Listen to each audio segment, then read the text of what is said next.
Hello, welcome to November 22nd, 2022. My name is Kurt, and this is my daily Good Life meditation video. This is something that I do each and every morning to remember my life objectives and principles, to see how I did applying these to the events, challenges, and opportunities I met with yesterday, and including last night, and then to plan for the coming day, to help make today a good day, to avail myself of opportunities, to be prepared for the obstacles and challenges. And good morning, Parker. First, I'm not feeling good. I think I'm looking like I'm okay. I can see myself in the camera there, and you're looking fit. I'm not feeling very fit. The doctor, I just didn't. I think I've got whatever Emily had, the flu that she had. She came home last week so that she could recover from that. And fortunately, her dorms are so close that she could just come home for some good rest and her mother's cooking, which seemed to do the trick. And she's on the mend, doing better. But now I'm not feeling so good. So, plus, the doctor sent me a message and said, "Hey, we need to do more blood work on you for something from before." So I went in yesterday and gave him my blood for that. So eager to see what that's all about. You never know, right? Maybe that's the one. I mean, we all have to lead up to it one way or another. And it's interesting the little thoughts that begin stirring in my head when you get that, when the doctor's summary of your blood results is not everything looks good, your cholesterol count's a little high, maybe you should consider walking more and eating better, but otherwise you're looking good. That's kind of what you hope for, right? But instead they call back and they say, something's not right, we need to do work.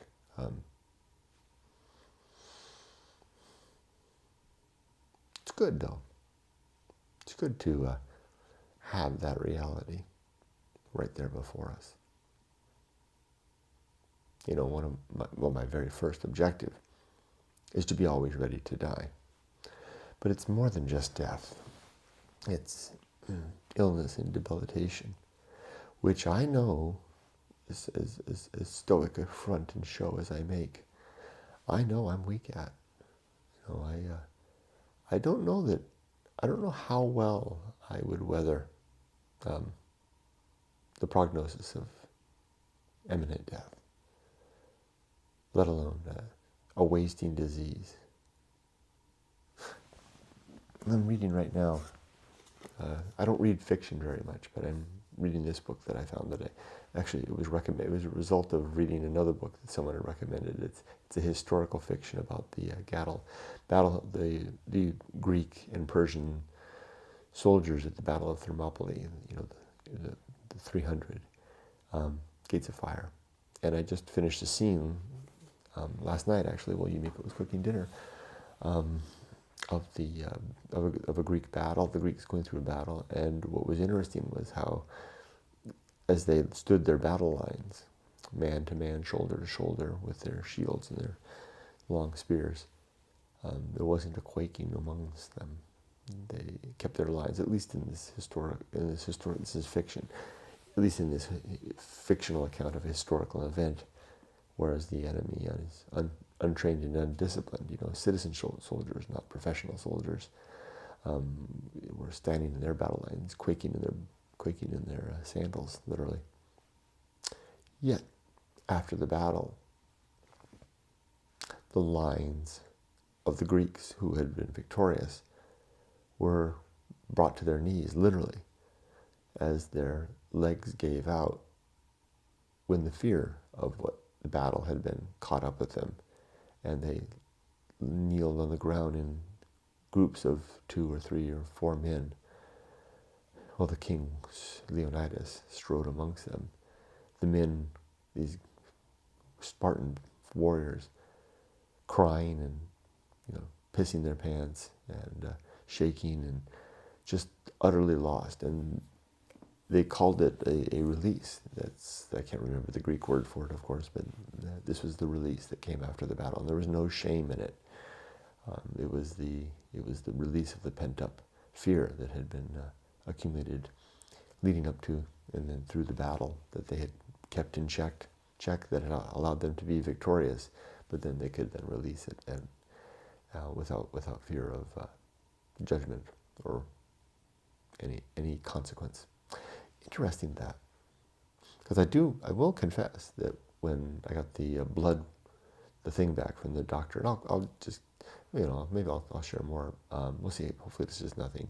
When I got the blood thing back and I looked it up, I looked up what the thing that they said, and the Google machine told me this is a possible indication of serious disease. I was like, oh no, maybe it's my turn. How will I face it if it is? How well will I do? It will be a test. I'll do the best I can. That's what I'll do. Ow. But you know what I didn't think as I began thinking those thoughts, oh, what a waste of time. No. I just thought, oh, okay, well, I mean, maybe this is me just trying to convince myself, but I thought, oh, well, my bags are packed. I'm ready to go. And I thought, gosh, if I'm gonna die, I hope it's quick and clean, not because, just because I don't want. And I thought, because I want my wife and daughter to be able to escape away quickly. They can go back to Japan, and Yumiko's family will welcome them with open arms, and they can. And Emily, if she wants to stay here, she can just finish off school here, start her life. I mean, we're at a good position. We're at a good point for me to die. Emily's an adult, nearly finished with university. Yumiko can take my pension and go. We're both of age to be able to use it. She'll also have my Social Security and her Social Security and our savings, and off she'll go. She'll go back to Japan, live with her family, start a place of her own, have a nice life. It'll all be fine. But I just don't want to linger for a long time and here. So I know I'm probably throwing more baggage on than I possibly need to, just given a foreboding blood results. But I have had other problems. There's other things going on. I've got, and actually, I'll share about that if necessary. But there's other things going on in my person that have been kind of alarming as well. So I did think, I could always off myself, right? Let's say, for example, and I'll tell you what the plan is.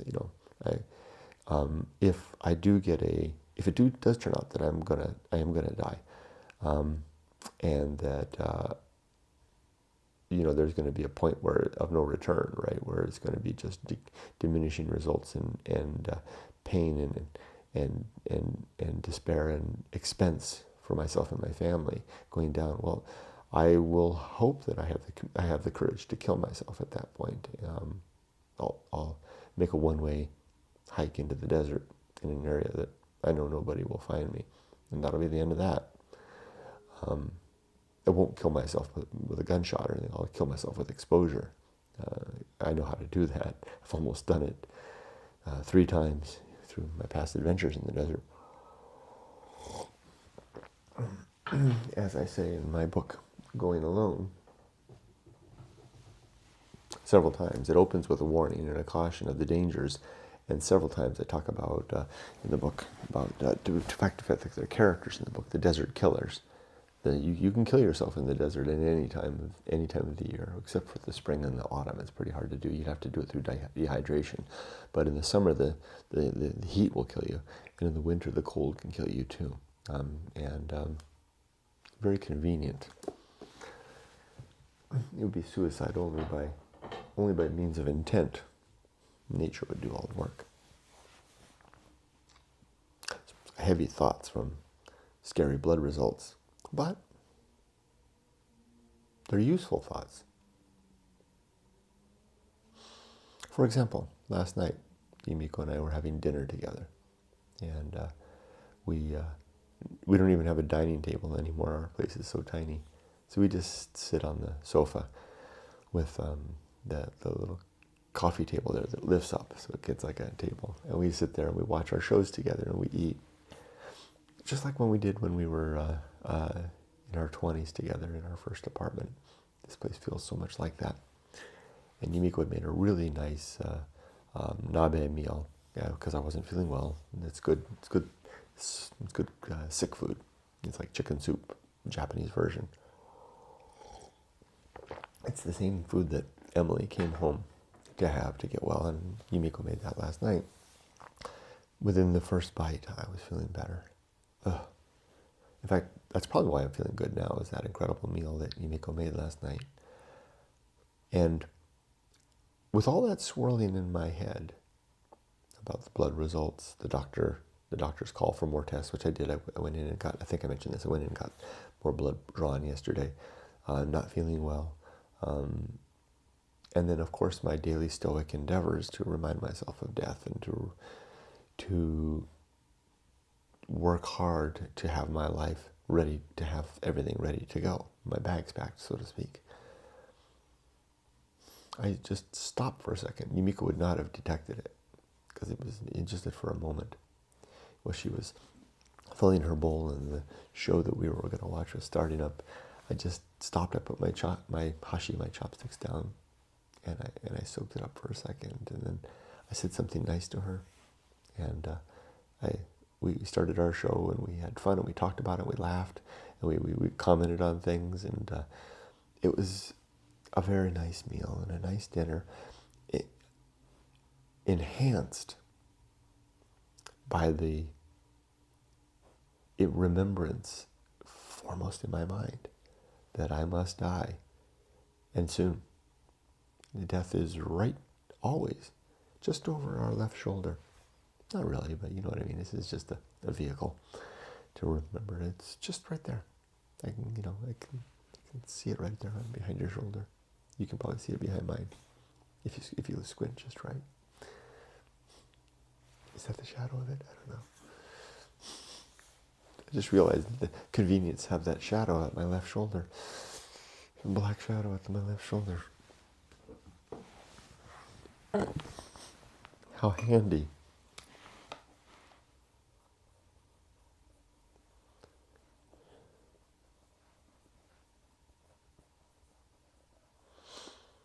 Anyway, yesterday was a really good day as a result of all of that. These thoughts tend not to repel or horrify me as much as compel me to take life seriously. And since I do it every damn day, I do this every damn day. And I think about these things every damn day. It's not like there's any rush, or I don't feel any rush to pack my bags. Everything's packed. I could have a stroke or a brain embolism. Is that what it's called? Aneurysm. Or a heart attack or whatever right now. And my life will have been complete. Could happen a year from now, and my life will be complete if I keep this up.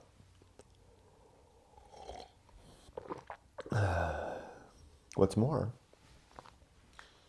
my whole ideas, all my ideas, my philosophy, if you will, are all in my book.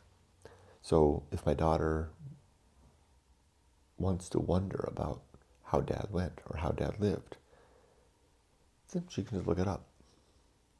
It's all right there. So yeah, not only is my life done in the best sense, not complete but done. What's the difference? Done means settled. Mission accomplished. Complete means that the natural end has not yet been reached. It is done, so I can be at peace. So you say. Even the Greek warriors, though, shit and piss their pants as they knelt on the ground weeping like babes. The horror is real. I will not claim that I'm immune to that. And I'm no Greek soldier. I'm no Spartan.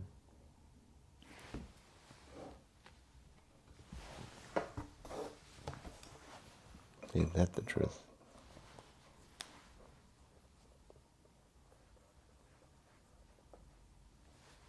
All right, let's do the good life. 7 objectives and 32 principles. Even though I'm feeling better than good, it's so funny because my body is clearly, as my old friend Sylvia would say, upset with me.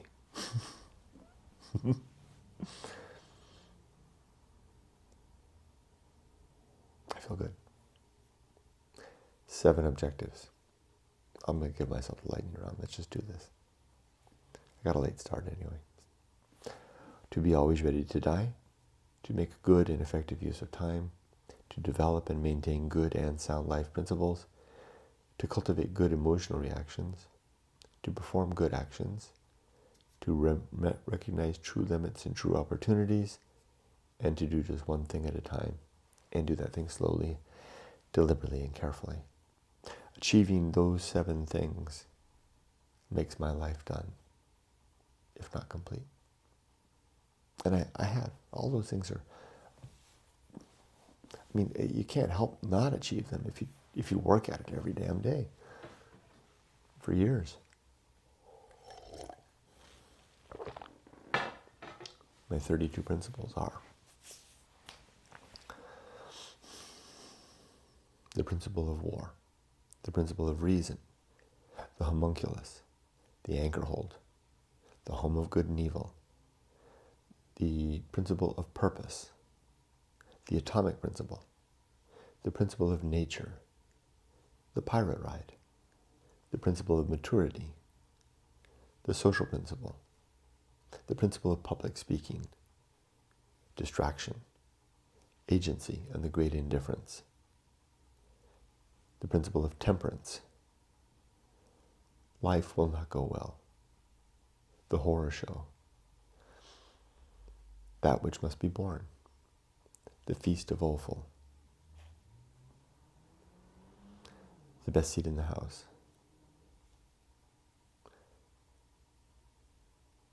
distraction, agency, and the great indifference, the restless man, the path of wildness, the great life adventure, the risk of avoiding risk, sin and damnation, complete oblivion, the season of philosophy, the bullseye aim, the uphill climb, arena and utility, nothing is enough, and the principle of fun. Did you see what I did there? I stumbled midway through, didn't I? I forgot distraction and agency and the great indifference, and where it belonged, and I inserted it, a little later down the road. I suddenly realized, hey, you missed. They're back there behind the bus, like two people with their bags.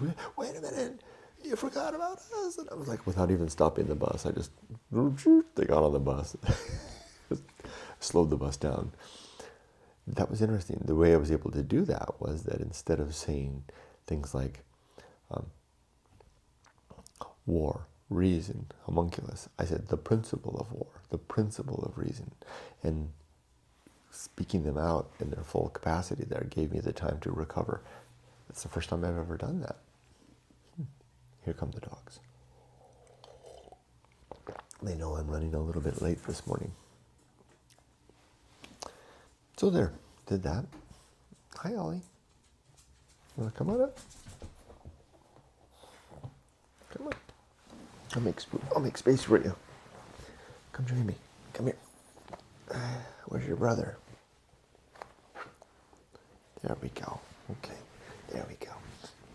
We'll go out in just a little bit, okay? The dogs know their schedule. They know it's almost time for breakfast, and then they're, whatty. Okay, what's the plan for today?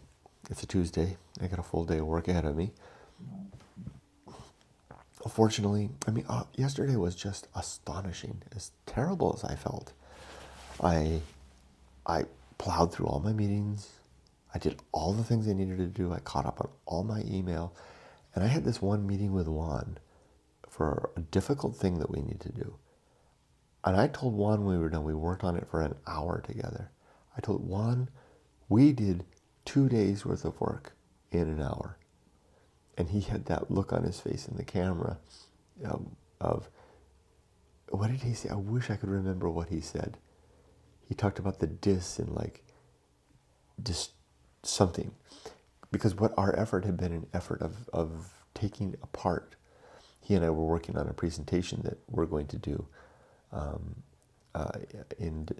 December 1st for an executive committee. And I had worked already to build a bunch of a PowerPoint deck, and he had worked to build his part of the PowerPoint deck. And this meeting was to bring those pieces together, and we also brought together pieces for a third person who will participate in it. And we took a knife to that thing. We just cut out all the excess.